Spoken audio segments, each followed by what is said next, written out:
గతంలో కేసీఆర్ గారి నాయకత్వంలో గత ప్రభుత్వంలో నెలవారీగా హెచ్ఎండి ఆదాయం సుమారు 120 నుంచి 150 కోట్ల వరకు ఉండేది అధ్యక్ష. భవన నిర్మాణ అనుమతులతోనే మెజారిటీ ఆదాయం వచ్చేది. కానీ గడిచిన ఏడాది కాలంగా హెచ్ఎండి ఆదాయం నెలకు 50 కోట్ల కంటే తక్కువగా పడిపోయింది.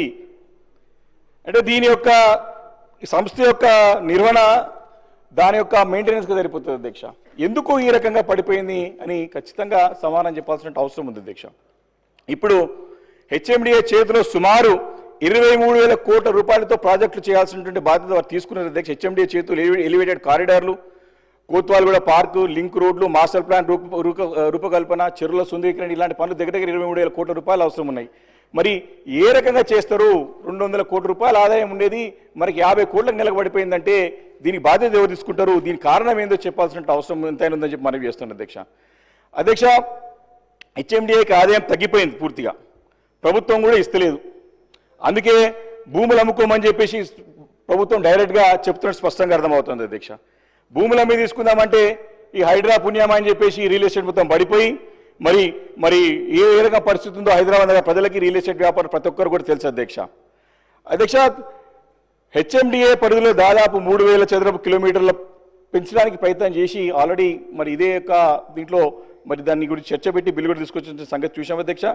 మరి కాగితాల మీదనే పెంచితే సరిపోదు, మరి సిబ్బంది మౌలిక వసతులు కల్పించి దాని తర్వాత ఈ యొక్క ఎక్స్పాన్షన్ చేస్తే బాగుంటుంది తప్ప లేకపోతే మాత్రం తాములలు ఇచ్చాం తనుకు చావండి అన్నట్టుగా నడుస్తుంది అధ్యక్ష. ఇది ఖచ్చితంగా దీన్ని చేయొద్దు, చేస్తే అన్ని కూడా సైంటిఫిక్గా చేయాల్సిన అవసరం ఉందని చెప్పి సందర్భంగా మనవి చేస్తున్నాను అధ్యక్ష. ఈరోజు చూసినట్టయితే మరి కరెంట్ సమస్య కూడా హైదరాబాద్ నగరంలో డిమాండ్ పెరుగుతూ ఉంది.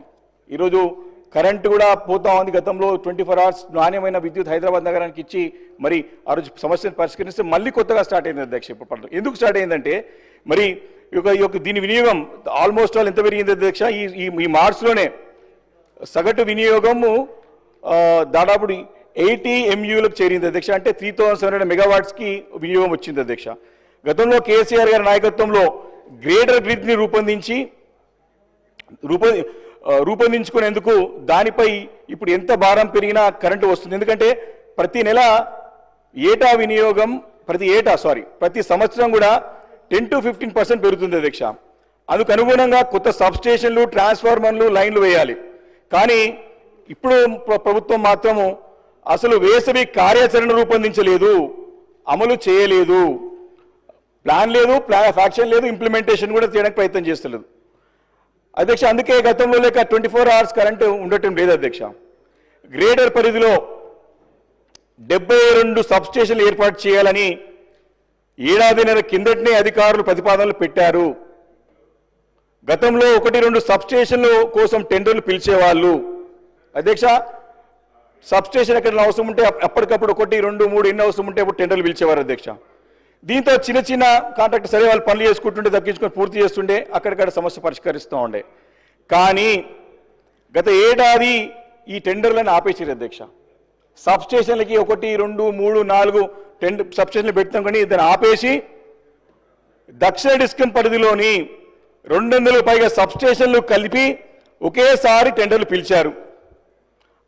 మరి ఆ ఒక కంపెనీకి వచ్చింది అధ్యక్ష, గిట్టుబాటు కాలేదని చెప్పేసి మళ్ళీ వెనక్కిపోయింది అధ్యక్ష. 2 సార్లు టెండర్లు పిలిపించారు అధ్యక్ష. అధికారులు టెండర్లు పిలిచి చేతులు నిలుపుకున్నారు. ఈలోగా ఎండాకాలం వచ్చింది. మళ్ళీ కొత్త సబ్స్టేషన్లు లేక ఫీడర్లపై భారం పెరిగి ఐటీ కారిడార్లో కానీ ఈ యొక్క కరెంట్ షార్టేజ్, కరెంట్ పోవడము స్టార్ట్ అయింది అధ్యక్ష. 2 గంటలు ఈ యొక్క ఐటీ కార్డు ఎప్పుడు మనం నిరంతరం ఇచ్చేది అధ్యక్ష. ఈ 200 సబ్స్టేషన్లు ఒకటేసారి పిలవాలని చెప్పేసి ఆ కంపెనీకి లాభపడాలని చెప్పేసి ఎందుకు ప్రయత్నం చేస్తుంది ప్రభుత్వం అని చెప్పి స్పష్టంగా అడుగుతున్నాం అధ్యక్ష.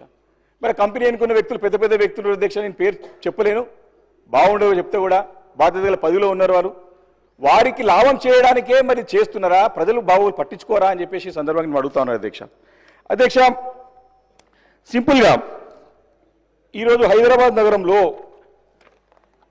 రోజు రోజుకి పెరుగుతున్న డిమాండ్ తగ్గట్టు ప్రభుత్వం స్పష్టంగా ముందు పోయినట్టు కనపడుతుంది అధ్యక్ష.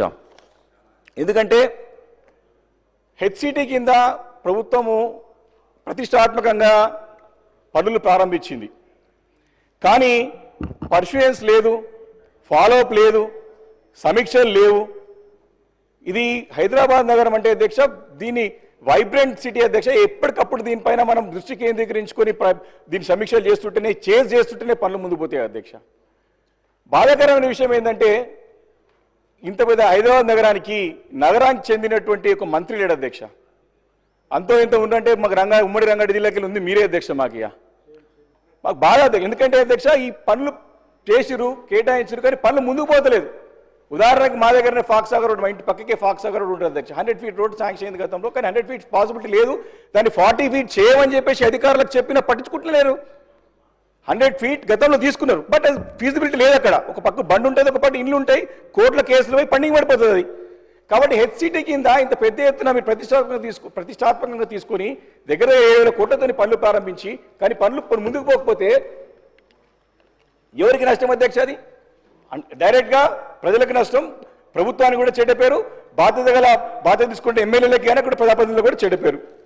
కాబట్టి నేను కోరేది ఒకటే అధ్యక్ష, మీరు రెగ్యులర్గా ఎప్పటికప్పుడు కూడా దీనిపైన సమీక్షలు పెట్టండి, దీనిపైన ఆన్సర్ చేయండి, దీనిపైన మాకు తెలియజేయండి అని చెప్పేసి సందర్భం కోరుతాను అధ్యక్ష. ఎస్ఆర్డిపి ఎస్ఎన్డిపి పనులు కూడా గతంలో ప్రారంభించి హెచ్సిటీ కింద తీసుకున్నారు. గతంలో సెకండ్ ఫేజ్ కింద మిగిలిపోయిన పనులన్నింటినీ కూడా ముందుకు తీసుకెళ్లాలని చెప్పేసి కోరుతా ఉన్నాను అధ్యక్ష. హెచ్ఎండిఏలో ఎలివేటెడ్ కారిడార్స్ ముఖ్యమంత్రి గారు రేవంత్ రెడ్డి గారే వారి చేతుల మీద స్వహస్తాల మీదనే గత సంవత్సరం పార్లమెంట్ ఎన్నికల ముందు ఎలివేటెడ్ కారిడార్స్ ప్యారడైజ్ నుంచి అటు బోయినపల్లి చెక్ పోస్ట్ వరకు, అదేవిధంగా షామీర్పేట రోడ్లో 2 ఎలివేటెడ్ కారిడార్స్కి స్టోన్ వేసి కొబ్బరికాయ కొట్టారు అధ్యక్ష. ఏం పనులు జరుగుతున్నాయో ఎప్పుడు కూడా అర్థమవుతలేదు. ఇప్పటికీ ఆఫీసర్లు అడిగితే సర్వే జరుగుతూ ఉంది, సంవత్సరం అయిపోయింది అధ్యక్ష, ఎప్పటిలోపల పూర్తి చేస్తారు? What's the time frame to complete the elevated corridors చెప్పాల్సిన అవసరం ఉంది అధ్యక్ష. అదేవిధంగా అధ్యక్ష మియాపూర్ గండిమేసం రోడ్ ఒకటి ఉదాహరణ, చిన్న లోటుపాటుతో ఇట్ల పనులు అయిపోతే చెప్తున్నా అధ్యక్ష. మియాపూర్ నుంచి గండిమేసం వరకు పెద్ద ఎత్తున 200 కోట్లతో పని జరుగుతుంది అధ్యక్ష. ఫారెస్ట్ డిపార్ట్మెంట్ నుంచి క్లియరెన్స్ వచ్చింది, కానీ ఆ ఒక కమ్యూనికేషన్ ద్వారా అక్కడ మినిస్ట్రీ గారి దగ్గరనే ఫారెస్ట్ మినిస్టర్ పెండింగ్ పడిపోయింది. హెచ్ఎండిఏ నుంచి పర్సూయెన్స్ చేసినా ముందు పడలేదు. మినిస్టర్ లెవెల్లో, ప్రభుత్వం లెవెల్లో దీన్ని పరిశీలిస్తే ఆ పనులు ముందు పడడానికి అవకాశం ఉంటుంది. అదేవిధంగా అధ్యక్ష మనకి జిహెచ్ఎంసీలో ప్రధానంగా బాధాకరమైన విషయం ఏంటి అధ్యక్ష, 40% వీధి లైట్లు వెలగట్లేదు. దీనికి ఏది కారణం? దీని బిల్లు పెండింగ్ పెడితే కట్టరా లైట్ చీకట్లు ఉండని అధ్యక్ష, దాంతో యాక్సిడెంట్స్ అవుతున్నాయి, దాంతో ప్రాణ నష్టం జరుగుతూ ఉంది. 40% ఇంత బ్రాండ్ ఇమేజ్ ఉన్న సిటీలో 40% స్ట్రీట్ లైట్స్ వెలగట్లే అంటే సంవత్సరం నరగా వస్తుంది కొత్త ప్రభుత్వం వచ్చి, ఇంకా పాత ప్రభుత్వం నెప్పమొప్పి ఇంకా పనులు ముందుకు కొనసాగించడం కరెక్ట్ కాదు. 40% స్ట్రీట్ లైట్స్ వెలగట్లేదు, దీనిపైన స్పష్టంగా మంత్రిగా సమానం ఇచ్చి వాటిని రెక్టిఫై చేసే ప్రయత్నం చేయాలని చెప్పి కోరుతా ఉన్నాను అధ్యక్ష. అదేవిధంగా అధ్యక్ష సీసీటీవీ కెమెరాస్ కూడా దాదాపు 10 లక్షల సీసీటీవీ కెమెరాస్ అంతా కూడా నగరం అంతా కూడా ఆ రోజు అమర్చి లా అండ్ ఆర్డర్ కంట్రోల్ చేయాలని చెప్పేసి ప్రయత్నం చేశారు అధ్యక్ష గతంలో మా ప్రభుత్వంలో కేసీఆర్ గారి నాయకత్వంలో. ఆ ఒక సీసీటీవీ కెమెరాస్ మెయింటెనెన్స్ లోపం వల్ల కూడా పోలీస్ డిపార్ట్మెంట్ కూడా ఇబ్బంది పడుతుంది అధ్యక్ష. దానిపైన కూడా నిర్ణయం తీసుకుని సీసీటీవీ కెమెరాస్ కూడా మెయింటైన్ చేయాల్సిన అవసరం ఉందని చెప్పి సందర్భంగా మనవి చేస్తా ఉన్నాను అధ్యక్ష. అధ్యక్ష పారిశుద్ధ కార్మికుల వేతనాలు కూడా మరి చాలా తక్కువ ఉన్నాయని చెప్పి గతంలో ముఖ్యమంత్రి గారు కేసీఆర్ గారి నాయకత్వంలో 7,000 నుంచి దాన్ని 11,000 12,000 చేసి మరి వారి యొక్క దాతలు చాటుకున్నారు. ఈ ప్రభుత్వం కూడా వారు హామీ ఇచ్చినారు 17,000 18,000 చేస్తామని చెప్పి తక్షణం పెంచాలని చెప్పేసి సందర్భంగా కోరుతా ఉన్నారు అధ్యక్ష. అదేవిధంగా అధ్యక్ష మెయిన్ రోడ్స్ ని ఊడ్చే యంత్రాలను కూడా రామ్కి కాంట్రాక్ట్ ఇచ్చారు, మరి దాంట్లో కూడా అవకతవకలు ఉన్నాయి. మరి మీ ద్వారా నేను మంత్రి గారి తీసుకొస్తా ఉన్నాను. ఆ రామ్కి మరి యంత్రాల ద్వారా రోడ్స్ క్లీన్ చేయాలంటారు కానీ కార్మికులతో క్లీన్ చేస్తారు కానీ బిల్లులు మాత్రం రామ్కి చెల్లిస్తారు అధ్యక్ష. మరి దానిపైన కూడా మాట్లాడుతూ కోరుతాను అధ్యక్ష.